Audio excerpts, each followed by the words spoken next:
Shalom, shalom, brothers and sisters, and giving honor and praise unto the Most High, the Creator, the Maker of heaven and earth.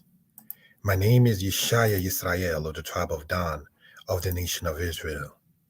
This particular presentation, brothers and sisters, we do not intend for it to be long, but brothers and sisters, it may be an hour or so.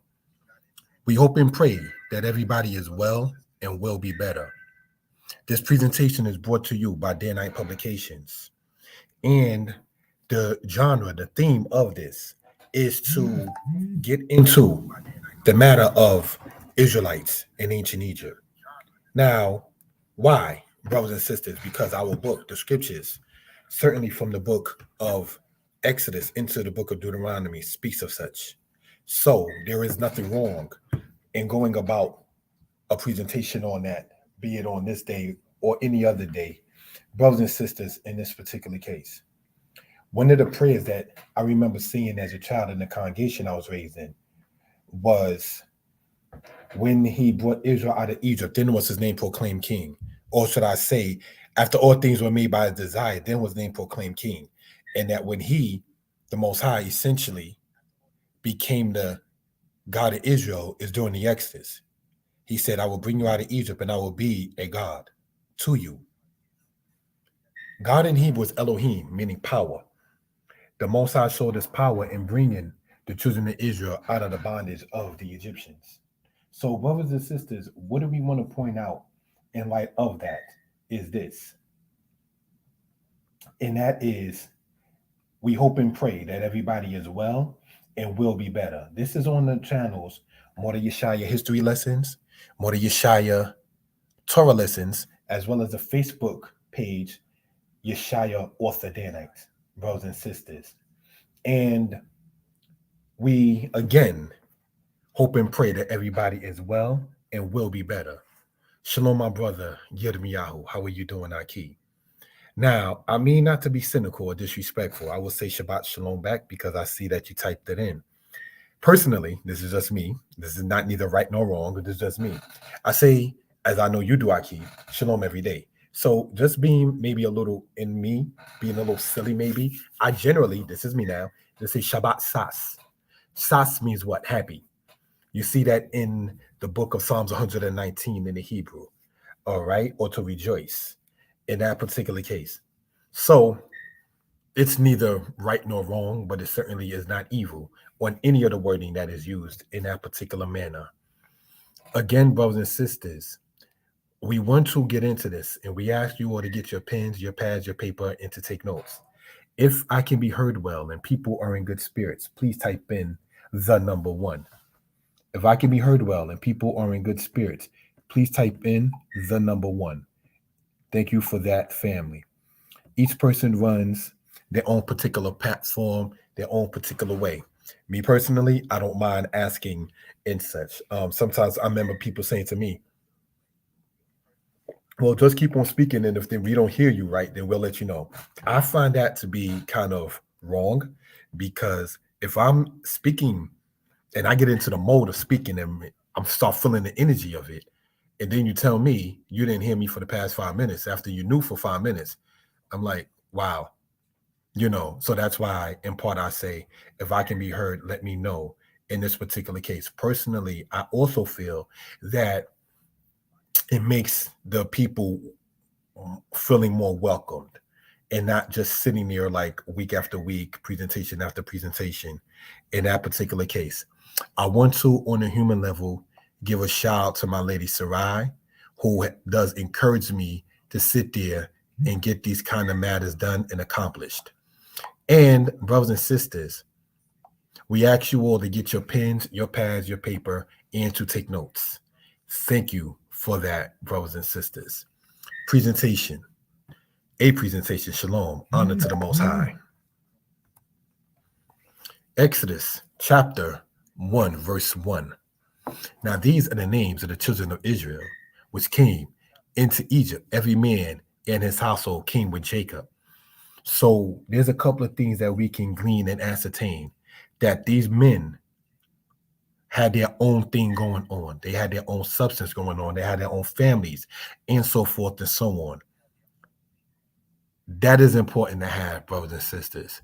Family is important. We can sit there and see. Now, these are the names of the children of Israel. Every man and his household came with Jacob. So they came there together as a family unit. That shows strength, brothers and sisters, in that particular case. All right. So, in light of that kind of matter, brothers and sisters, we definitely hope and praying that everybody, again, as is the common thing on this channel, that everybody is well and feeling better and will be better. Glory to the Most High. Brothers and sisters, I do not profess to know everything, and I am, yes, open to constructive criticism. This again is on the platforms, brothers and sisters. Mora Yeshaya Torah lessons, Mora Yeshaya history lessons, as well, brothers and sisters, as the page Yeshaya Author Danite on my Facebook. All right, so let us continue in this particular matter. Thank you for that. Reuben, Simeon, Levi, and Judah, Issachar, and Zebulun, and Benjamin, Dan and Naphtali, Gad, and Asher, and all the souls that came out of the loins of Jacob was 70 souls, for Joseph was in Egypt already. All right, so now you had the people being numbered, being 70 souls that came out of the house of Jacob, and Joseph being in Egypt already. Joseph and his family, brothers and sisters, consisted of Manasseh, his firstborn, and Ephraim as well. Goes on to say, and Joseph died, and all his brethren, and all their generation. And the children of Israel were fruitful and increased abundantly, and multiplied, and waxed exceeding mighty, and the land was filled with them. Now there arose a new king over Egypt, which knew not Joseph. And he said unto his people, behold, the people of the children of Israel are more and mightier than we. Let's stop right there. It said, brothers and sisters, that the children of Israel are more and mightier than the Egyptians. According to the scriptures, this is what the Israelites are saying, the Egyptians were saying. In a presentation that some years ago a brother did on Maccabees TV, I cited a source that said that archaeologists, historians, sociologists, etc., would state that the Amu, or the Asiatics that were in Egypt, outgrew the native Egyptian stock. So we are dealing not with the same people, brothers and sisters. All the people in Egypt that we're talking about in this particular case are not one and the same people. Let's continue. It goes on to say, come on, and let us deal wisely with them, lest they multiply and they come to pass, that when they fall out any war, they join also unto our enemies and fight against us, and so get them up out of the land. Brothers and sisters, it was a very common practice, if we will, and know and understand about war. War was not foreign to the people. You understand? War was frightening to some people, but it was not a thing where it was foreign, as if it was like, oh my gosh, we don't know what this is. So a lot of times in history, people have pointed to say that the Israelites were part of the Hyksos, which in my book, as well as on the presentations, I state yes and no. Not all Israelites were Hyksos, and not all Hyksos were Israelites. And we're going to get into this as we get into this presentation about Israel and Egypt revisited. What I mean revisited is that this is a PowerPoint that was done in the past, but I put more information and more details in it to sit there and bring it up to date for information in that particular case. All right. So let us continue in this particular manner. Thank you for that. Asher and Issachar. Now, what we're looking at here, brothers and sisters, right, is part of the Brooklyn Museum Papyrus, right? And in it, you see this is written in demotic writing, which is part of the writing of the common people of Egypt. You had, pardon me, not demotic, hieratic writing. The hieratic writing was the populous writing. The demotic writing was more so the priestly writing, and the other writing, which they refer to generally as hieroglyphs, was what people use on the monuments and things of that kind of nature. But the average writing on the papyrus is what you will see is this here called hieratic writing. And in it, it speaks of two of the tribes of Israel, such as Asher and Issachar, that you see there within the squares there in that particular case. So the Brooklyn Museum Papyrus, you can go, correct me if I'm wrong, to the Brooklyn Museum, which is located in Brooklyn, taking the 2 train or the 3 train and getting off there and going to that museum and so forth.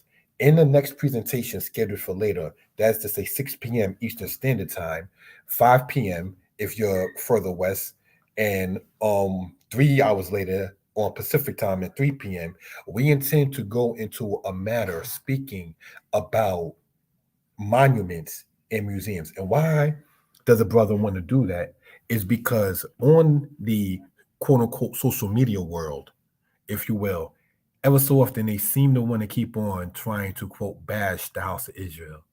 And it's only right that when we're bashed, that we quote in respect, professionally, historically, socially, collegiately, bash back, if you will. You understand? Let's continue in this. Asher and Leah, and that's the Hebrew word that you see there, Asher. And Leah said, "Happy am I, for the daughters will call me happy." And she called his name Asher. Genesis chapter 30, verse 13. Now, in the Hebrew, we see, reading it, remember, Hebrew goes from right to left. Watomer Leah Asheri ki ishroni banot watikra et shemo Asher. Now, let's look at this word here that we see there, Ba'ashri. And it's translated generally as I am happy, or more so in my happiness. Now, in Hebrew to English, every single thing is not going to be pinpoint because it has to make sense in Hebrew and then it has to make sense in English. So what I mean by pinpoint is this: I am happy is truly said by a female, Ani Ashira, Ani Me'ushara. That is how a female will say I am happy in Hebrew. But when she said Ba'ashri, that more so literally means in my happiness. So to have it make sense in English, instead of saying in my happiness, it will just translate as saying I am happy. So hopefully that's understood. All right. But Ishruni, the word says Ishruni, and it's translated generally as they will call me happy. Asher, this word says Asher, and is translated generally as happy or blessed. We want to point out that Hebrew word for happy is sas, or sameach, as you may have heard a brother speak on before by saying the word sas. We want to point out that the word for blessed is baruch. The word asher can be translated to go straight on or to advance. So we can translate Genesis chapter 30, verse 13 as, and Leah said, in my advancement over the daughters, and she called his name Asher. Now, in Proverbs chapter 31, it speaks about a husband telling his wife that many daughters have done well, but you excel them more. Women, and it's not that I'm the professor in this kind of subject, generally don't want to be compared to another woman as if they're equal. And I don't think that we should call it catty in that particular case. But more so, brothers and sisters, women generally do not want to be said, well, yeah, you just like her. They want to be there known for their own uniqueness. So now let's look at that understanding and then see if Asher, meaning to go straight on or to advance, could be translated as in my advancement over the daughters, meaning the daughters of the land, of the people where she's at. Women generally don't want to be just like the other average chick or the other average lady or the other average female and so forth in that particular case. So just want to point that out in that particular matter. Any questions or comments, please feel free to type it into the chat. Thank you.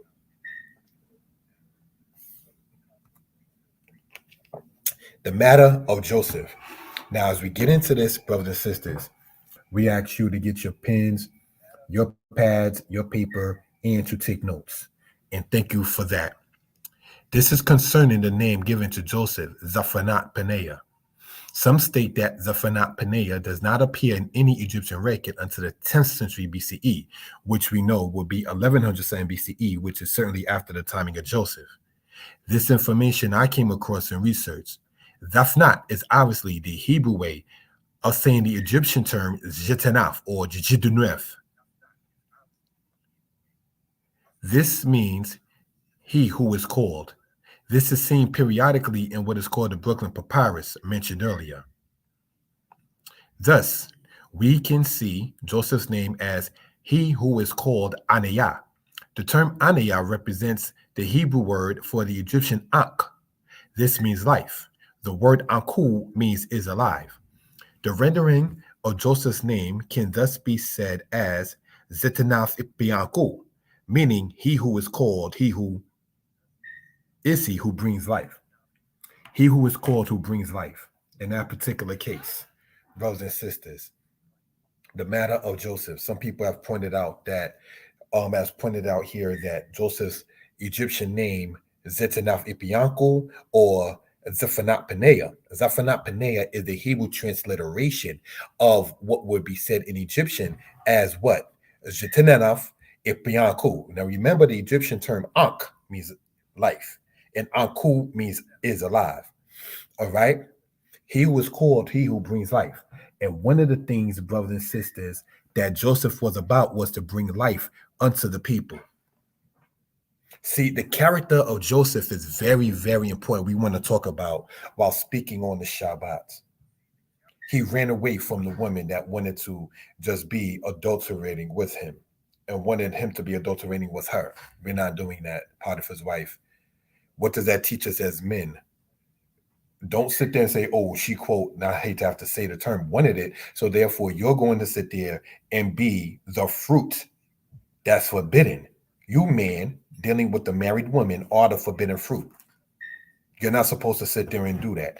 And if you're a man who are okay dealing with another man's wife, lady, spouse, significant other, do you know what's going to wind up happening? Like Solomon said, you get thorns and thistles. If I can be heard well and people in good spirits, can I please get a one?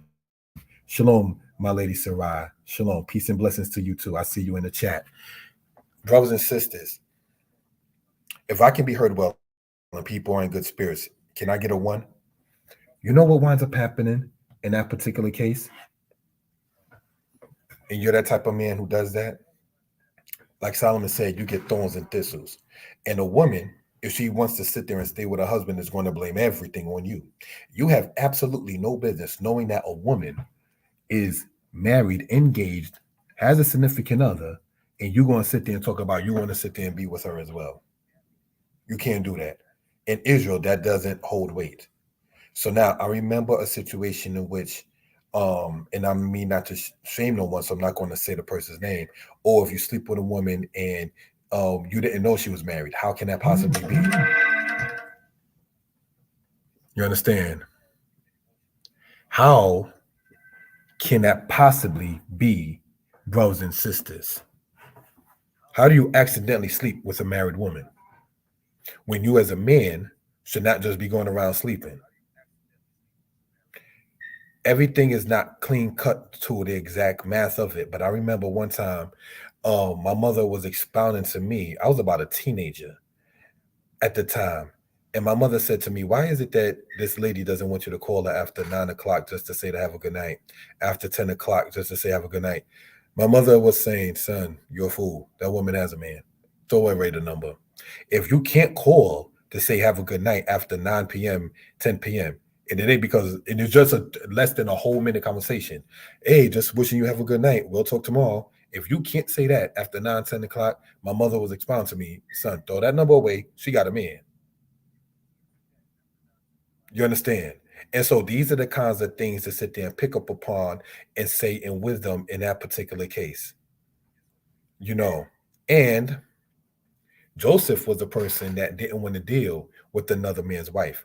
For those who do subscribe to the book of Joshua as in being authentic, according to the book of Joshua, Potiphar's wife was telling Joseph that I will serve your God if you will be with me. Well, Potiphar's wife, the service due to my God is why I'm not with you, and we're not doing this. And in Tanakh, it simply says, and it's not to say simply as a bad thing, that day by day she urged him and try to, just align with me, Joseph. And so, no, we're not doing that.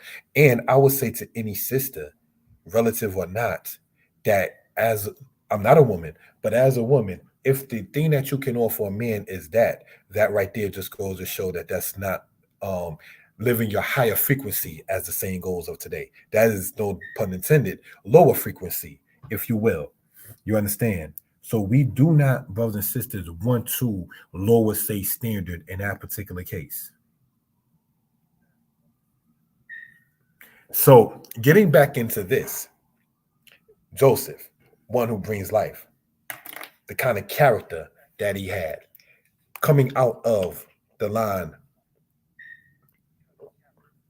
of Abraham, Isaac, and Jacob, brothers and sisters, the kind of character that he had, being raised certainly unto age 17 by his father, having dreams of his parents, situations with his brothers and sisters. He knew culture. Before the commandments was given at Mount Sinai, he knew, Lo tin af, thou shalt not commit adultery. Studying the history of Joseph is why, personally, a brother wanted to get into the language when they were speaking in Genesis 40, 41, and 42. And it said there was a melit, or an interpreter, between them. Is what made me really want to get into the language, because now I saw that language and linguistics is very important. So we just want to point these couple of things out, brothers and sisters, for edification purpose and giving honor and praise unto the Most High, the Creator, the Maker of heaven and earth. Now, the citation here that says Joseph's name in the Bible as Zaphanaphaneah is said in Egyptian as Zetenuaf Epianko, comes from a book by Kenneth Kitchen, for those who are interested. All right.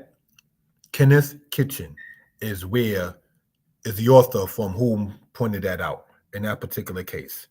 All right. So I just want to point that out for reference purposes. Thank you for that, family. Let's continue.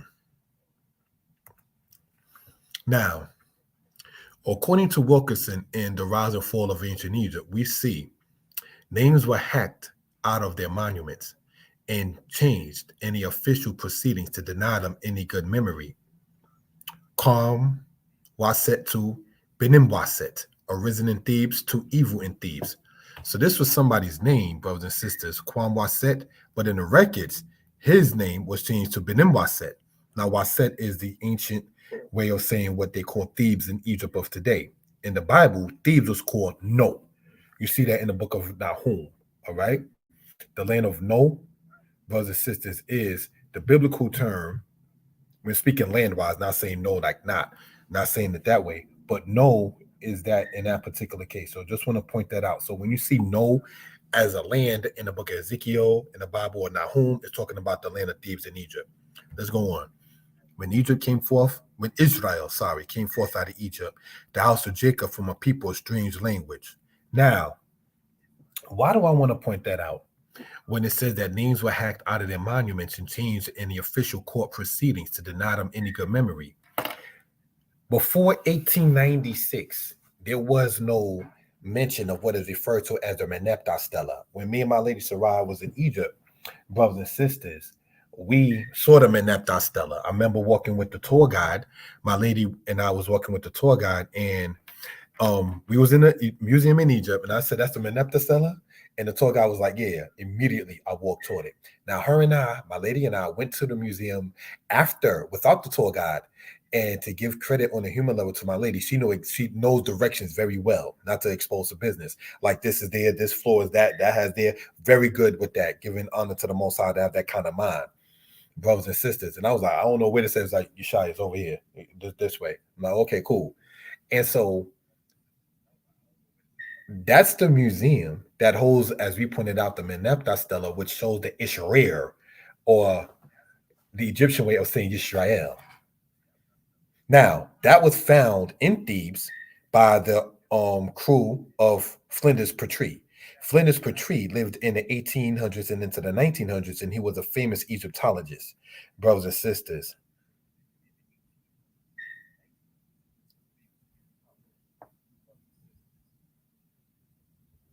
He does not, in his writings, deny the Exodus. He does not, in his writings, deny that the Israelites were in Egypt. Just want to point that out.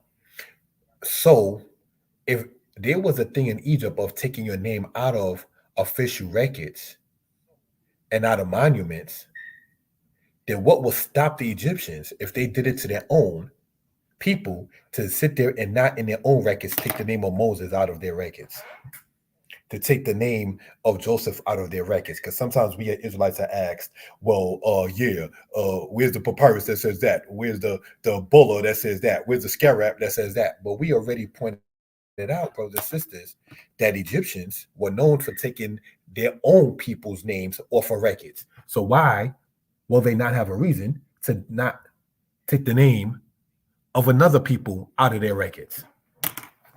This is just, see, these are things we care to point out for reference purposes, brothers and sisters. Hoping and praying that everybody is well and will be better. All right. Quite different is there, the Jews, about things divine. The Egyptians worship many animals and images of monstrous form. The Jews have a purely conception of deity as in God, as one in essence. They, the Israelites, the Jews, the house of Israel, right, call those profane who make representations of God in human shape or perishable materials. So, brothers and sisters, when people sit there and say, and there's no disrespect intended, but giving all the honor to the Most High, when people say that the creator of heaven and earth came through Mary and became Jesus Christ and died, no. Even the Romans were saying that the Jews, the Ayuda in Italian or in Latin, that is, or the Yahudim of Israel, right? In that particular case, right?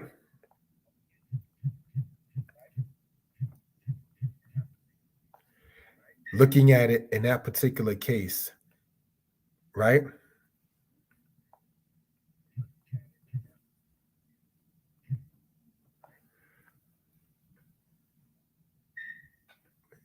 In the concept and understanding of the Israelites,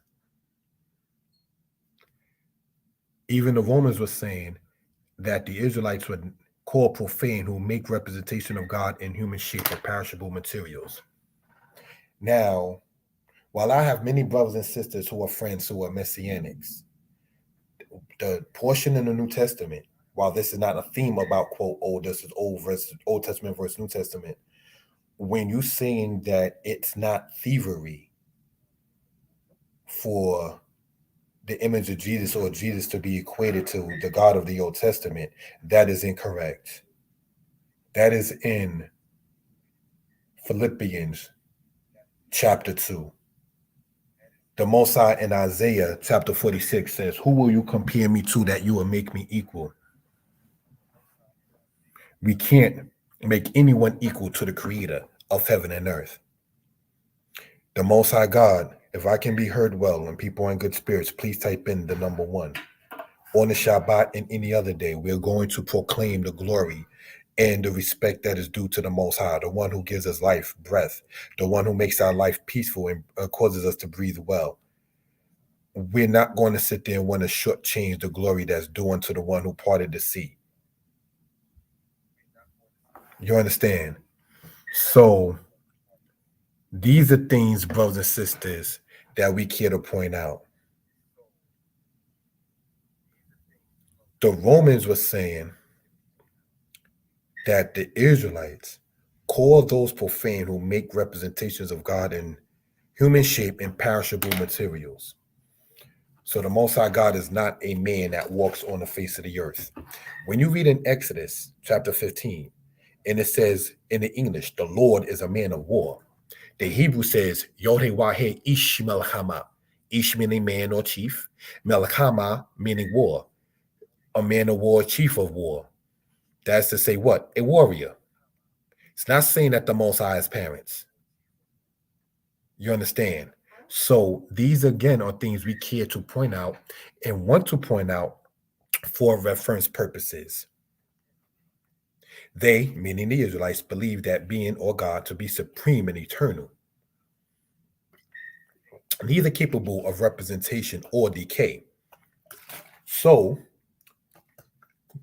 when you say that Mary's son, who they refer to as Jesus, had hair like lamb's wool and feet the color of bronze, that's not the Most High God. Brothers and sisters, even when we say, and just citing, say, the Old Testament, the hands of God, the right hand of Yah, the finger of God, we are given the best way we know how, but we cannot sit there and paint no images and then sit there and say, this is it. If we do that, even the Romans is saying that the Israelites were saying that that would be what? Profane to do so. To try to make your God look like you, as opposed to you being godly. That is then said the image of the Most High. Psalms chapter 4 speaks of it when it said the Most High reserved he who is godly. The way a person is and how they move is like that's of the Most High God. You understand? The creator, the maker of heaven and earth. And so we, brothers and sisters, care to and want to point this out for reference purposes. All right. Thank you all for participating, the moderators and the other brothers and sisters, the elders, for sharing, commenting, and liking. It's definitely appreciated. Now let's look. They therefore do not allow any images in their cities, much less in their temples. You know why? Because you don't want to sit there and have it to where that's going to be known as a bad thing. People will want to sit there and worship it. And if you don't think Israel did not, they worshiped the brazen serpent that Moses made, and King Hezekiah had to destroy it. So, brothers and sisters, what do we want to point out too? When you understand the concept that, for the lack of a better term, that the Old Testament brothers and sisters have of the Most High is similar to this, quite 100% on point when it says here as quite different is there the Jews about things divine. So the culture of the Israelites, if your understanding of the Creator is different than that of others, then your culture cannot be the same as others. Now, who do we see on the right hand side? That is Kwamwaset, or Kwamwaset. That is the son of Ramses II.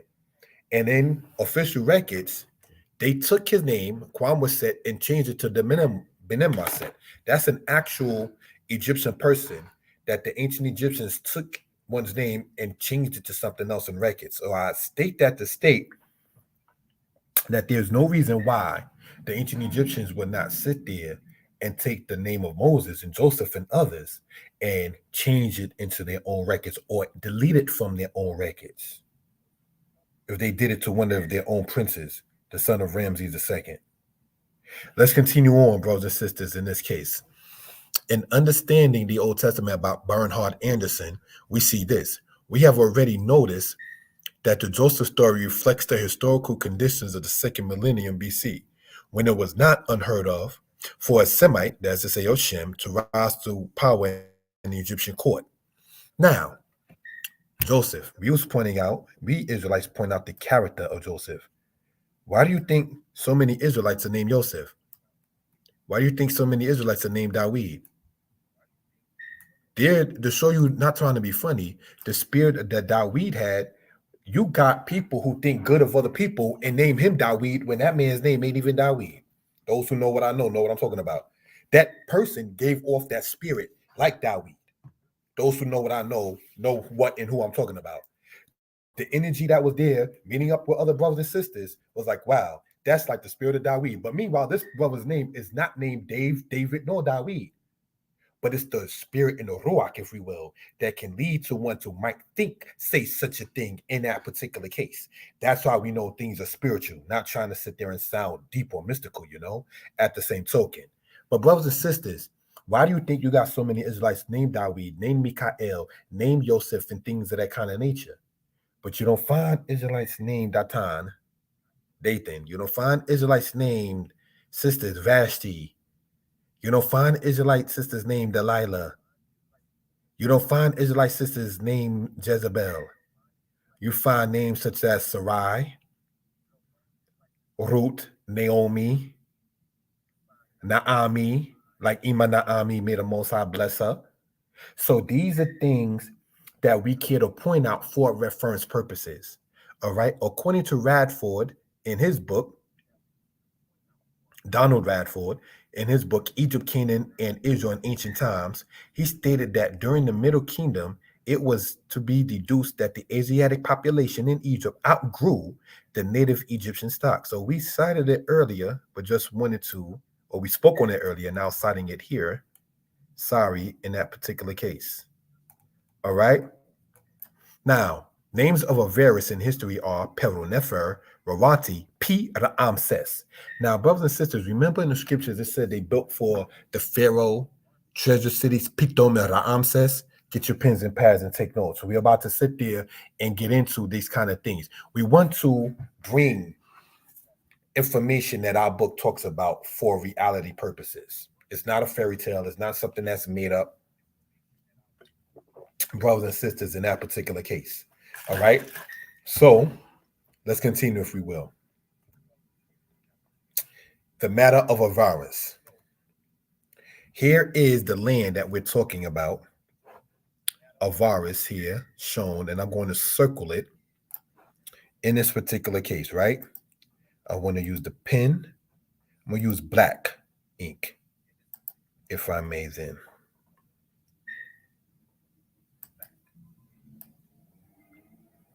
And circling where Avaris is.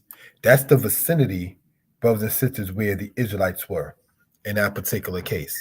When me and my lady was in Egypt, I'm going to use blue, no green ink. What's here? When me and my lady was in Egypt, we was over by Giza and Saqqara. We was a little further southwest. We went to see the Saqqara pyramid. And while we were there with the tour guide, one of the Ishmaelites, if you will, was trying to sell his wares. You know, here you are, and I say this no disrespect, besides the fact you're trying to give us idols. You're an Ishmaelite man, I assume Muslim, I could be wrong. You're trying to give the children of Israel Hamitic idols. That's insulting. But what I said to him was insulting, unbeknownst to me. I said, "Yo, dude, I'll just give you $1, man. Just go." And he looked at me like, "I work for my I don't panhandle. I exchange." And that's the spirit, if you remember, that person came to me with. I was like, "Oh, my bad. I ain't mean it like that. But you're bad too. What you need to do is take your idols and go somewhere else with it, because it ain't getting here." Yeah, nah, we the children of who you call Ibrahim, Ishaq, and Yaqub. Good day. You understand? And so, looking at it, brothers and sisters, in this particular case, just want to point that out. All right. Avaris in the Delta was the capital of the Hyksos kings of the Second Intermediate Period. Their fortified city was built over a Middle Kingdom town they had captured. They built a Canaanite-style temple and had Palestinian-style burials there, including burials of horses. They also brought with them the superior weapons and Semitic types of pottery. Why do we want to point that out about pottery? Because of looking at it like that, from that particular case, is how one was able to sit there and know what time frame and who was around by the artwork, by the writing that was done on said pottery. If there's any questions or comments concerning this, please put it inside of the chat. Thank you for that. All right.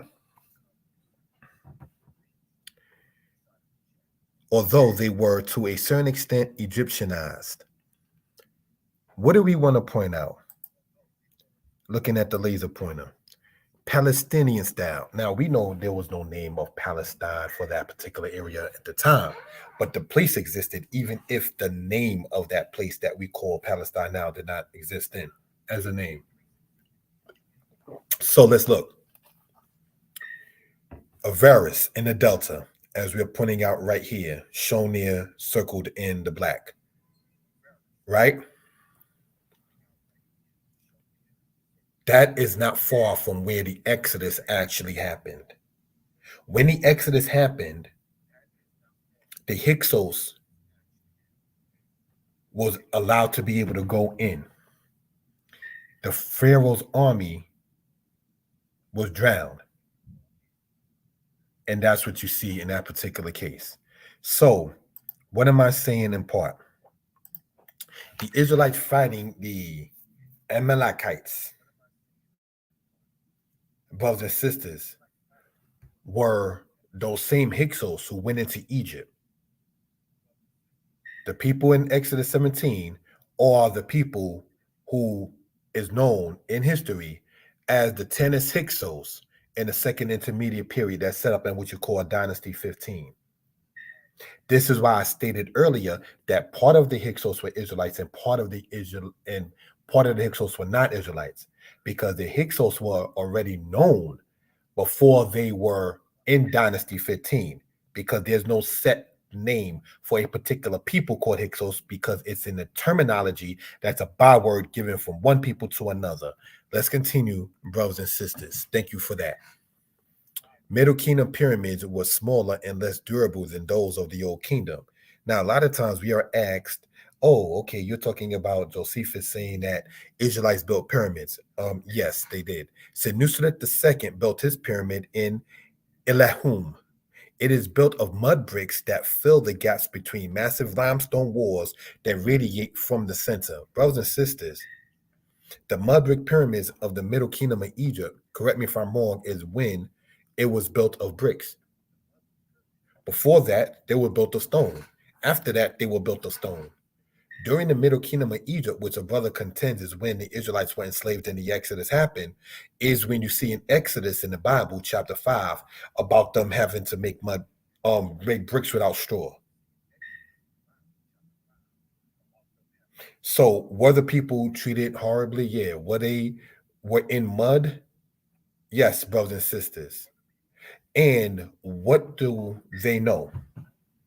That the Most High God visited, Paquad in Hebrew, to visit. Elohim said, I've come down because I have seen the oppression of my people, because their cry have come up to me. You're being made in the mud bricks. You're being made to be stone cutters, and your males are put to death and the daughters are left alive. So now what do we see in Egypt again by ships, living single? You got 4 women living in the 1990s, her and her girl, and 2 men that are living somewhere else. Relationships seem to try to work, but it don't always. In that particular case, slay the males, leave the females alive. Slay the male image, leave the females alive.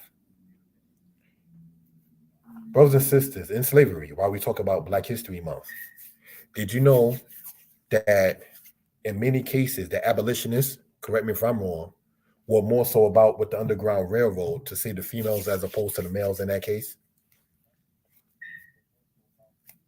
Did you know that? Why do you think perhaps they didn't want in the movie Queen, for those who did see it, I believe Halle Berry's in it, correct me if I'm wrong, I believe if not Halle Berry, then Jasmine Guy in the movie Queen, when one was giving birth, says, I want to name him Dawid or David, said, no, name him Absalom, because David did what? David did adultery. That be the case, then Absalom did adultery too, when he slept with David's wives. So if that be the case, then if adultery is the reason why you shouldn't name a Black child David, when we know the true reason why you didn't want to name him Dawid, because you didn't want that spirit to continue, because names hold power and meaning. You understand? So David committing adultery could not have been the reason why in Queen the people who were the overseers were saying, don't name him David, name him Absalom, because of what David did, because Absalom did the same act. And no knock on Absalom, he did it more blatantly than others. On the daytime, on top of the roof. That is where Absalom, the son of David, did commit adultery, for those who know the scriptures. So that could have not been the reason why, but it's because maybe David was a defender of Israel, maybe because he brought it to in war to the Philistines, to the Amalekites, to the Edomites, to the Arameans, to the Jebusites, and he was definitely about respect and rank and file. That's what they did not want to have in that particular case. This knowledge, they want to sit there and suppress it as much as they could. I went on a job interview one time, not to talk business, and in a resume, it said that a brother is proficient as one of the skills of having and speaking Hebrew. The person doing the interview asked me, what day do I want off? I said Saturday. That interview was over. Here you are, black man. Your resume says you speak Hebrew and you don't want to work on Saturday. That's not by coincidence. That those three things just happen to be there in that particular case. But brothers and sisters, we want to sit there and get into this presentation. Hopefully everybody is well. It will be better. So let's continue. Thank you for that. The brick pyramids, as we were talking about, brothers and sisters, this is part of the image of it in that particular case, right? And this is another aspect of it, brothers and sisters. What were they putting in them pyramids? I don't know. Maybe you could tell me, and I don't mean to say that sarcastically. All right? The Black Pyramid of Dashur. This was built for Amenemhat III. This is dated to the timing of Dynasty 12. He did not have a son, but rather a daughter, Sobek Nefru. Let's continue. Get your pens, your pads, your paper, and take notes. This is Amenemhat I. Notice they keep cutting off the noses in this particular case for whatever reason. What do we want to point out, brothers and sisters, is this. What you see right there,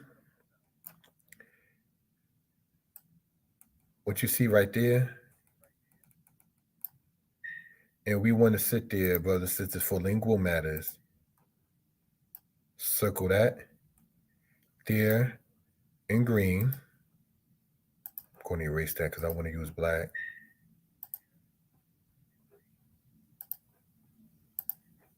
Got the pen. Sorry with that. We want to use black ink for that. And what do we want to circle here and here? Is this an Egyptian hieroglyphs?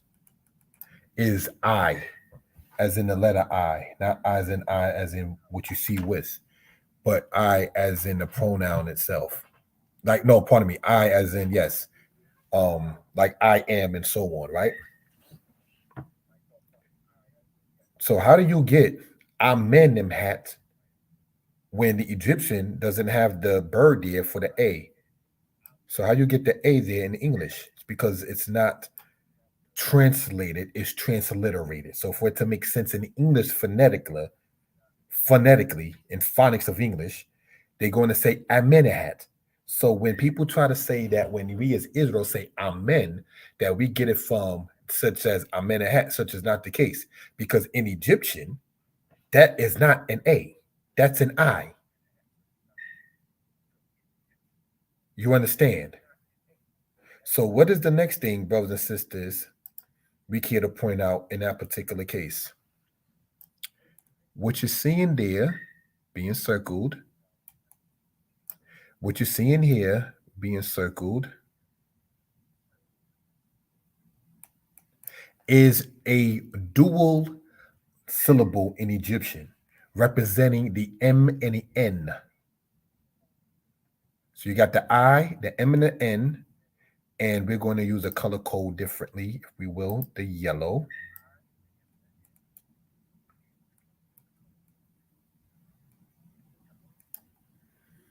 That, brothers and sisters, represents the N in the yellow there. And what we're going to show, brothers and sisters, color coded, if we will, using the blue, is this owl, brothers and sisters, represents the M. And that's how, with that owl color coding it, you get this M right here. So if this is I, M, N, N, M, how you get Amen? If anything, it would have been Imen or Imen. So stop saying, after just knowing a little bit of linguistics, to sit there and state that, oh, well, this must be the Israelites' way of saying amen. So you're giving thanks to an Egyptian. No, it's not the case. That's why studying helps, giving honor and praise unto the Most High, the Creator, the Maker of heaven and earth.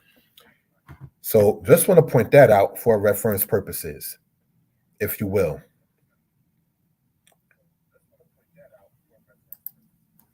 Any questions about that, please feel free, type it into the chat. And here we see the same thing, Amenehat the second. We see here Amenehat the third. Now, Amenehat the third, brothers and sisters, is when me and my lady was in Egypt. There's a video of her and I while in the museum talking about Amenehat the third and what happened. The Middle Kingdom of Egypt, that is to say, to compose, of the latter part of Dynasty 11, the full of Dynasty 12, the full of Dynasty 13, is very, very important and rich in history. Very rich in history for those who are interested into the ancient world. Let's continue, family. Amenehat the fourth, brothers and sisters. Now, you might have noticed all of the Egyptian hieroglyphs, says the same thing. It doesn't seem to identify first, second, third, fourth. All right. So you would have to know by what is going on in one's life, who is one related to who, according to the papyrus or the records and so forth and so on, to know whether it's the first, second, third, or fourth. All right. In that particular case. Let's continue in this. History Notes 1. We want to point out that Amenehat the first, all the way to the matter of Neferhotep the first, were part of the oppressors of the Israelites, the Hebrews. Before the matter of Dynasty 12, there are records of famine, which in part led to the collapse of Dynasty 11. Now, the last king of Dynasty 11 is Neferhotep, brothers and sisters, who many people are now supposedly just coming to an understanding of he being what you call a black man today. Which, sidebar, all the pharaohs were black until you get to the timing of Alexander. But let's continue on, if we will, for edification purposes. Senusret I, the successor of Amenehat I, conquered Nubia, as did his co-regent Amenehat II. Why does that become important? We're going to show. Amenehat I conquered Nubia, as did his co-regent, I read that, Amenehat II. Senusret III was one who, too, according to the record left at Simna, was one who conquered Nubia. The Simna matter. When me and my lady was in Egypt, the tour guide spoke about the Simna matter, as well as a later pharaoh named Sipta, brothers and sisters.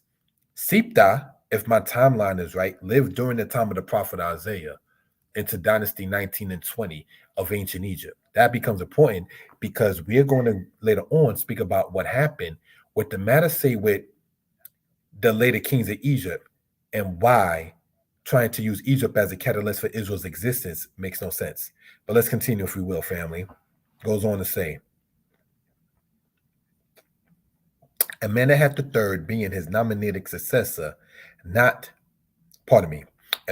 IV ruled with Amenehat III, being his nominated successor, not his biological heir. Amenehat IV was succeeded by a lady named Sobek-Nefru. She was like the last ruler of Dynasty 12. Sobek-Nefru was the sister of Neferupta. She, Sobek-Nefru, does not identify Amenehat IV as a brother. Why do we want to point that out? Amenehat IV, the Egyptians were very family-oriented and nationalistic. Excuse me. Remember in the scriptures, it says that it was an abomination, excuse me, for the Egyptians to eat with the Hebrews, correct? The movie 10 Commandments by Cecil B. DeMille, when the lady is saying, all the pharaohs cry from their tombs, let no Hebrew sit on our throne. It's probably not far-fetched, not that they was literally crying from it, but it definitely was about their own people and placing their own people in a certain kind of limelight. Nationalism, if you will. And Moses was not, even as pointed out in that movie, The Ten Commandments by Cecil B. DeMille's, played by Europeans. But the statement is, no pretending brother will ever have your crown, nor Nefertari. Why do we want to point that out? In the conscious community of today, they try to associate Kemet, Egypt, Kemet with all of, quote, Archaeological or Africa, and you can't do that. Egyptians were Africans. Not all Africans were Egyptians. Israelites were Asiatics. Not all Asiatics were Israelites. Israelites were Hebrews. Not all Hebrews were Israelites. So these are things we care to point out for reference purposes. Thank you for that, brothers and sisters. And Amenemhat IV ruled for less than 10 years. And this is in the Turin canon. His body has not been found. Amenemhat IV was the adopted son of Amenemhat III. Why, brothers and sisters, does that become important? That Amenemhat IV was the adopted son of Amenemhat III. And Amenemhat III's biological daughter, Sobeknefru, did not, brothers and sisters, claim Amenemhat IV as her biological brother.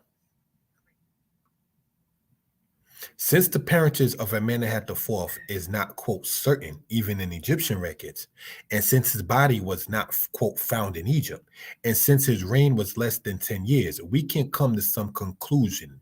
In the book Egypt Talking Writing, I stated that Amenemhat IV was to be identified as Moses in the book of Exodus. Now, let's see, why does a brother in part say so? And Yah gave the people favor in the sight of the Egyptians. Moreover, the man Moses was very great in the land of Egypt, in the sight of Pharaoh's servants, and in the sight of the people. Exodus chapter 11, verse 3. So if what a brother is saying is accurate, that would be to say this is an image or portrayal of Amenemhat IV with a broken nose, that if a brother is correct in his presentation, is to be identified with Moses in the book of Exodus. Let's continue on, brothers and sisters, in this particular manner. The leadership of Moses, according to Josephus, because we want to sit there and get our references on point. We saw earlier that the kings of Dynasty 12 made raids into Nubia. Now let's look, brothers and sisters, where we're talking about on the map. In this case, we have Upper Nubia here being highlighted. We have Lower Nubia here being highlighted in this particular case.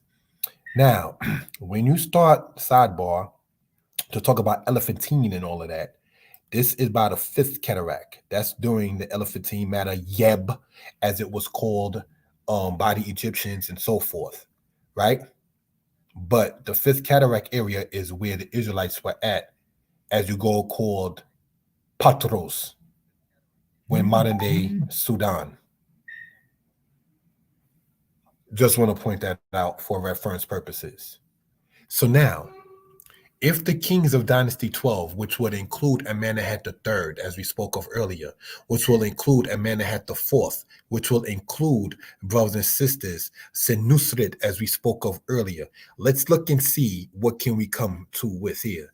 As soon, therefore, as Moses was come to the land which was the breeder of these serpents, he let loose the Ibes, and by their means repelled the serpentine kind, and used them for his assistance before the army came upon that ground. When he had therefore proceeded thus on his journey, he came upon the Ethiopians before they expected him, and joining battle with them, he beat them and deprived them of the hopes that they had of success against the Egyptians, and went on and overthrowing their cities, and indeed made a great slaughter of these Ethiopians. Now, when the Egyptian army had once tasted of their prosperous success by the means of Moses, they did not slacken their diligence, in so much that the Ethiopians were in danger of being reduced to slavery and all sorts of destruction, and at length they retired to Sabah. Those into the scriptures know Sabah can be identified with Sheba. Let's continue. which was the royal city of Ethiopia, which Cambyses afterwards named Meroe after the name of his own sister. Brothers and sisters, we want to show Cambyses is the relative of Cyrus II. Cyrus II in the Bible is mentioned in the book of Ezra. Do we see how all of this connect? And it mentions here, brothers and sisters, about the name of the city being named Meroe, being shown circled there in that particular case, which is south of the Fifth Cataract. Brothers and sisters, none of these lands is inside the United States of America or South America. So when people start saying this no, there's too many references for that to even be the case. So just want to point that out with the time allotted. Okay, the next thing, brothers and sisters, we care to get into is this. Moses led the Egyptians against the Ethiopians. According to Exodus, it says that Moses was great in the land of Egypt. We went over earlier that Joseph was known as a great person, and it reflects the story when an Asiatic or a person of the Shemite line in this particular case would be able to get a certain kind of ranking. These are things we all care to sit there and bring out for reference purposes. Any questions or comments in the matter? Please feel free to put it into the chat. Again, this is on Mordecai Yeshaya History Lessons, Mordecai Yeshaya Torah Lessons, and the Facebook page, Yeshaya Author Danites. All right? So, just want to point that out for reference purposes. Thank you for that. The 13th dynasty of Egypt had several viziers. Some of the rulers' names were erased as well.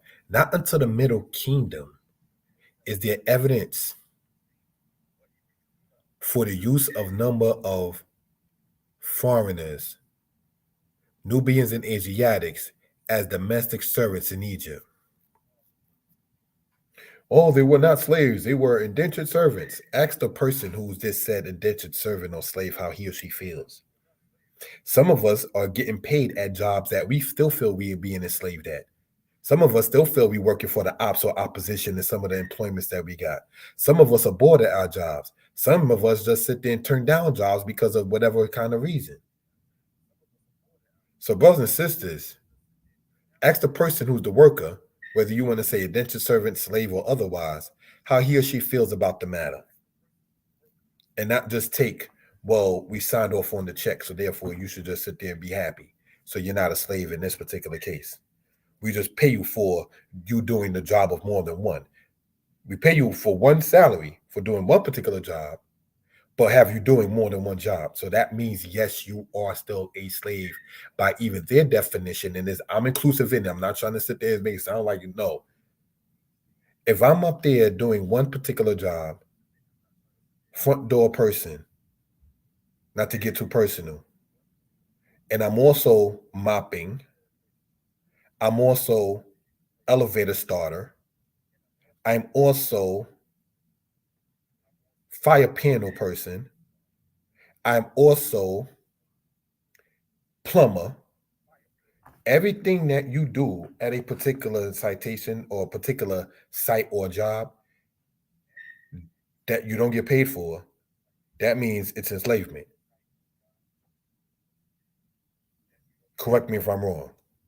Because if the definition of the slave is that one is paid for the services or a service that one does, but you're doing services that you're not getting paid for, whatever you're doing in that service is enslavement. So just want to point that out for reference purposes, right? Let's continue. Anytime a kingdom goes against another, the defeated are made to either pay tribute or become servants. When Goliath in 1 Samuel spoke to Israel, this was addressed. War produced servants. The thing that the Goliath said is, bring forth a man, and if he slays me, then we will be your slaves. And if I defeat him, you'll be our slaves. So it wasn't about so much about raiding into different people's towns to gain slavery or to gain slaves and everything like that. It was kind of like you lost the fight, so you served. In many quote black cultures of the East, of the ancient world, right? The place where they ruled was Tawi, set up by Amenemhat I. This was to be a defense against the Asiatics. He said unto his people, behold, the people, the children of Israel, are too many and too mighty for us. Let's continue, family. Thank you. Bible and external sources. And he said unto his people, behold, the people, the children of Israel, are too many and too mighty for us. Come, and let us deal wisely with them, lest they multiply and they come to pass, that when there befalleth any war, they also join themselves unto our enemies and fight against us, and get them up out of the land. Therefore they did set over them taskmasters to afflict them with their burdens. And they built for Pharaoh store cities, Pithom and Ramses. Pithom could also be said in Egyptian as Pir Atum. Atum is one of their gods. Ramses, or Ramses, correct me if I'm wrong, means an Egyptian thing. Ra, which is their god, or Ra child, or Ra is born. All right. Exodus chapter 1, verses 9 through 11. And the children of Israel journeyed from Ramses to Sukkot, about 600,000 men on foot beside children. Egypt, Canaan, and Israel in ancient times. The influx of the Asiatics into the region of the Kantana appears to have been during the 12th dynasty. We went over the 12th dynasty earlier. Concentrated at Tel El Daba, later to become the city of Avaris. No Asiatic population resided in that area in the New Kingdom, city of Piramse. On the other hand, dig down below the 19th dynasty capital and you will reach the city of Avaris, the vast majority of the population which was Asiatic. Brothers and sisters, these are things, again, that we care to point out, bring out, and emphasize for edification purposes.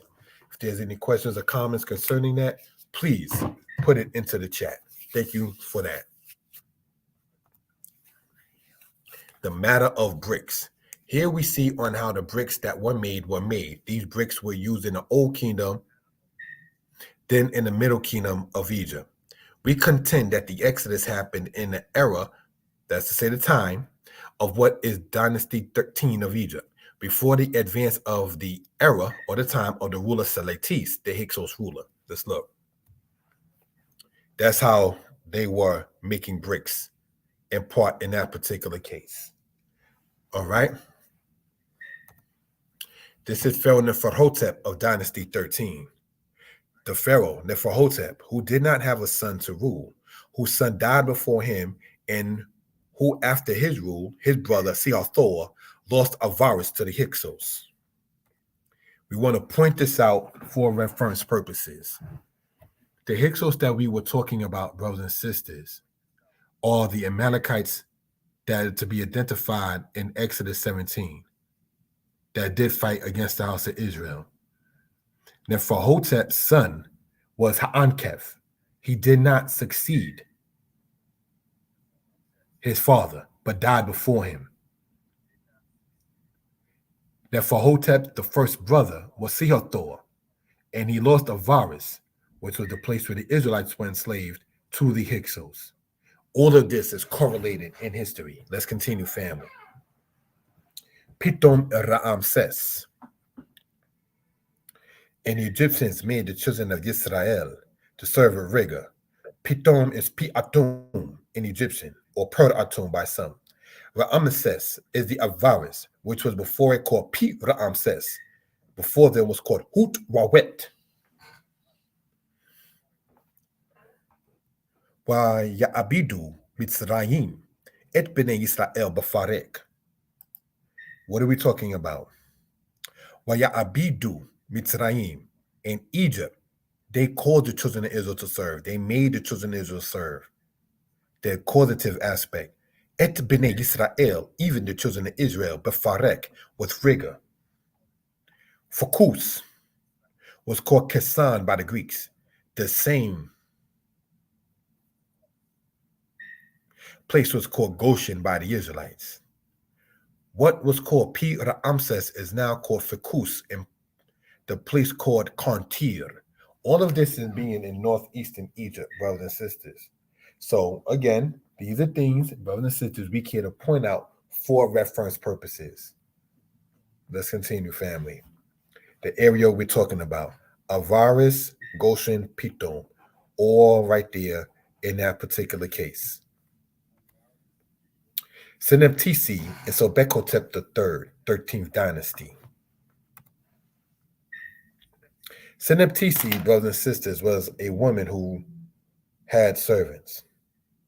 She was a slave master for all intents and purposes. She wrote what we've been talking about in the past as the Brooklyn Museum Papyrus 35.1446. Of course, she didn't call it that. It's called that because that's the museum where it's at in Brooklyn. But what she did write in what is called the Brooklyn Museum Papyrus is 70 plus names, and over 30% of them are Hebraic or / Asiatic names. Let's continue, brothers and sisters, in that particular case. Seneptisi and Sobekotep III. Sobekotep III ruled before Neferhotep, all being in the Middle Kingdom of Egypt. The left-hand side that you see there, and you may want to notice the serpent on his crown, because the serpent was a big thing in Egypt in that particular world. All right? So just want to point that out for reference purposes. Brooklyn Museum Papyrus 35.1446. The Asiatic woman Menachem, the Asiatic woman Shifra, a weaver of linen. The Asiatic woman Asher, she is called Win Atif, a weaver. The Asiatic woman Rehui, she is called Kai Punebi, weaver of cloth. Asiatic woman Aquaba, she is called Resenebwa, warper of cloth. Do you know, brothers and sisters, Abraham Lincoln's wife had a seamstress? So this Egypt began by ships. They used some of us in slavery as their tailors, their clothes makers, their cotton pickers, their tobacco cutters, their sugarcane cutters, and so forth and so on. Brothers and sisters. All right? So now let's look. Asiatic woman, Haimi. She is called weaver of linen. Asiatic woman, Menahem. She is called weaver of linen, part of the Brooklyn Museum Papyrus. This was addressed to Sobekotep III from a woman named Seneptisi, shown before. So she spoke about her servants, for the lack of a better term, which we understand to be slaves. And the people who were being enslaved, according to this, were all, in this particular aspect, because there's over 70 certain names, and over 30% of those names being of Hebrew or Asiatic origin. All the ones that you see right here in this slide here are females. Next slide. Brooklyn Museum Papyrus, and that's what's shown there in that particular case. Moses, Mesu, Moshe, and linguistics.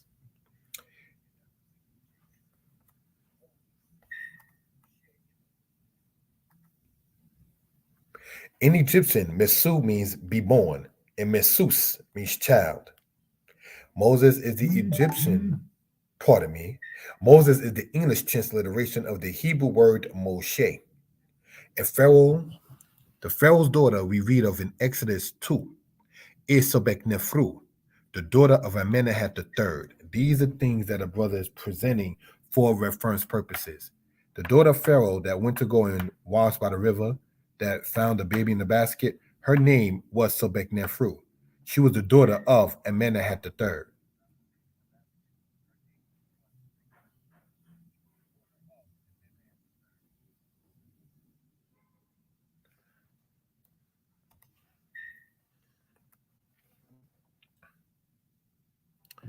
Now, brothers and sisters, let's look at this here for reference purposes. Fayum, probable land reclamation works by 12th dynasty kings. All of this area that you see right here in that particular case.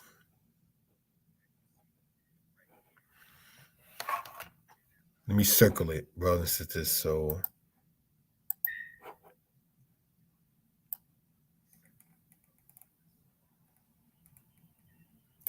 the katana that we spoke of earlier.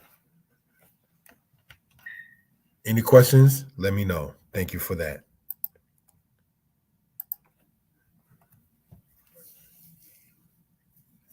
Amel captives in Egypt.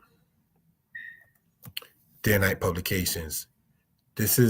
We went over this before, showing this in the Hecht Museum, HECHT, in Israel.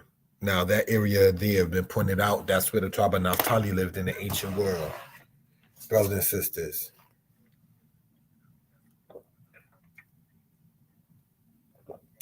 That's dated to the Middle Kingdom of Egypt. We already see who's shown as a captive from one side to the next. The plagues on the Egyptians.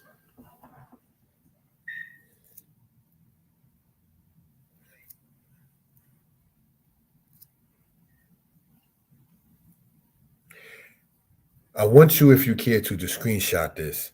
Just take a picture of it so you can have it in your own records.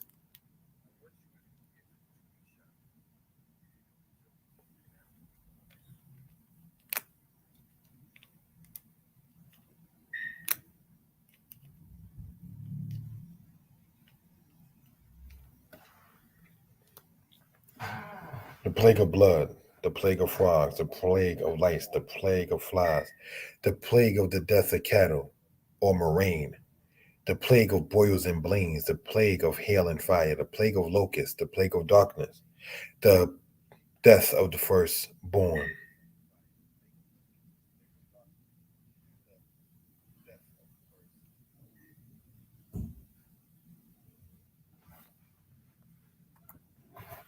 Summation. The land of Israel was called Retenu or Karo by the Egyptians. The land of Israel was called Canaan by the Syrians. The land of Israel was called Palestina by the Greeks, the Romans, and Saracens. The land promised to Abraham incorporated much more than the smaller slither of land today called Israel. It includes all of Jordan, all of Lebanon, and most of Syria. So just want to point that out for reference purposes, brothers and sisters.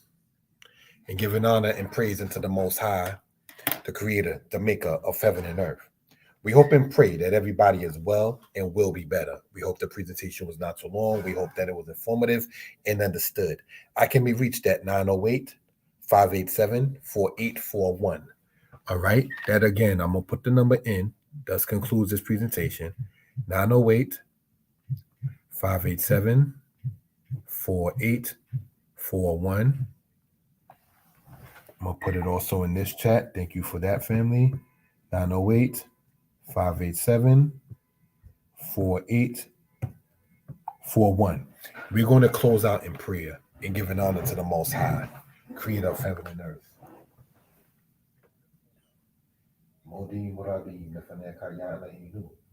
Much thanks unto you, O Most High King. Toda Lapa'am Haze, thank you for this time.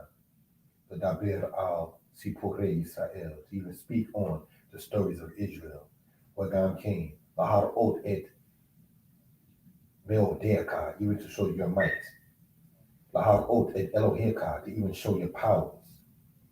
Kiyin Shari Lakaba Shemaim Oba'ares, for there's none like you in the heaven above or in the earth beneath. We thank you, O Yah, for the knowledge, understanding, food, clothing, and shelter, and the things that you have given unto us, O Yah. We thank you, O Yah, for our spouses. We thank you, O Yah, for peace of mind. We ask you, O Yah, to be with us in our endeavors that are right before that high and holy face. Remove from us the adversary of the mind, adversary of the heart, and adversary within ourselves, O Yah. Cause it to be destroyed.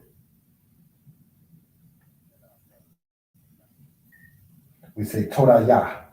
Thank you, Yah, forever and ever. Hallelujah. Amen.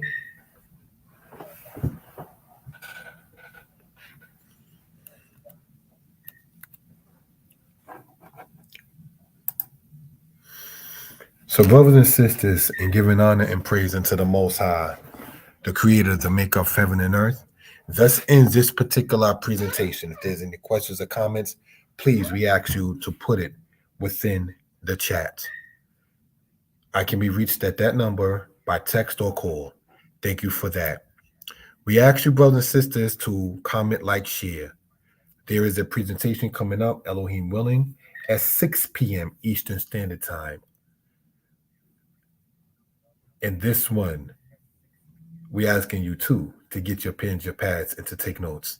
And we do not intend for it to be longer than an hour and a half, as this one is just approaching an hour, say, in 20 or so minutes. Try to keep it within a certain time frame. So with that, we say have a good day. Most I bless you all. Shalom.